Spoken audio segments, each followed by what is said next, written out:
साईं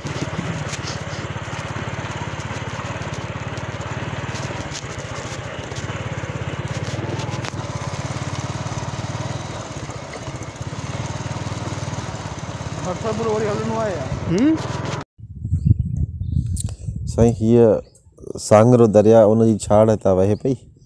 अञा ताईं उनजा निशान मौजूदु आहिनि। हिते काफ़ी वॾो पेट नज़र अचे थो इन्हनि जो छाड़ जो। मसलत हिकिड़ो दरिया आहे वाह खां बि वॾो।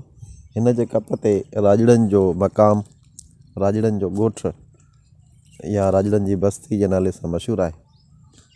ऐं चयो इहो वञे थो त हिते जेको आहे सो परे परे जा माण्हू अची वेंदा हुआ, आबाद थींदा हुआ। इन करे हिन खे ई राजड़नि जो ॻोठु चयो वियो या राजड़नि जो मक़ाम चयो वियो। मुख़्तलिफ़ इलाइक़नि जा माण्हू अची हिते इल्मु हासिलु कंदा हुआ ऐं इल्म जो शहर हिन खे चयो थो वञे। उन हवाले सां इहो आहे त ज़ाहिर आहे उन पुराणे दौर में दीनी तइलीम हेॾे ॾिनी वेंदी हुई। मींस थी सघे थो त फ़ारसी बि पढ़ाई वञे हिते।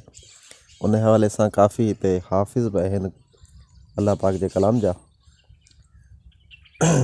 मुख़्तलिफ़ माण्हुनि जे ॻोठनि जे हवाले सां राजड़नि जो मक़ाम, राजड़नि जो शहर या राजड़नि जो ॻोठु चऊं, इहो आबाद आहे।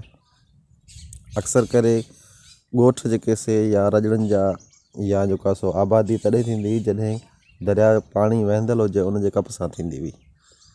त हीअ ॻोठु उन हवाले सां निस्बत रखे पियो। हाणे जेको आहे सो फिटल हिकिड़ो क़ब्रस्तान आहे, कुझु दाड़ा नज़र अचनि था पिया ऐं वधीक हिन ते रिसर्च कबी इनशाला। ॿियो इहो आहे त चवनि था त कुझु माण्हुनि जो आहे त भई मदद ख़ान पठान अची हिन खे हमिलो कयो हो, पर दीनी तइलीम जे हवाले सां इहो सोचूं पिया त भई अंग्रेज़नि जे दौर में जिते क़ुर शरीफ़ जी तइलीम या फ़ारसी तइलीम या सिंधी तइलीम ॾिनी वेंदी हुई त अंग्रेज़ जेके से उन जे ख़िलाफ़ु हुया।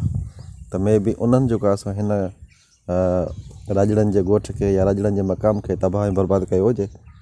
हाणे कुझु माण्हुनि जो ख़्यालु आहे त हिते जेको आहे सो हिन मक़ाम वञा कॾहिं कॾहिं क़ुर शरीफ़ जा हाफ़िज़ जेके आहे उन्हनि जो आवाज़ु जेको सो ईंदो आहे।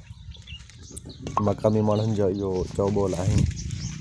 वधीक हिन ते पासे में आरीसरनि जो बि ॻोठु आहे, कुंभार बि आहिनि। उन्हनि खां मालूमात वठंदासीं। ऐं हिते जेॾीमहिल असीं पहुतासीं त कुझु असांखे पुराणा झंडियुनि जा कुझु टुकड़ा उहे असांखे मिलिया आहिनि। चौरसूं सिरियूं बि मिलियूं आहिनि जेके अॻूणे दौर में इस्तेमालु कयूं वेंदियूं हुयूं।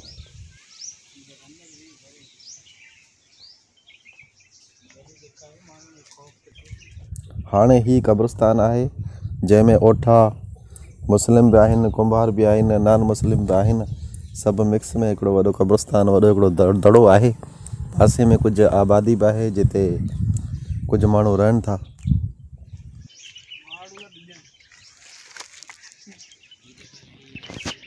भाऊ साइकिल किले बिगड़ो ठाहे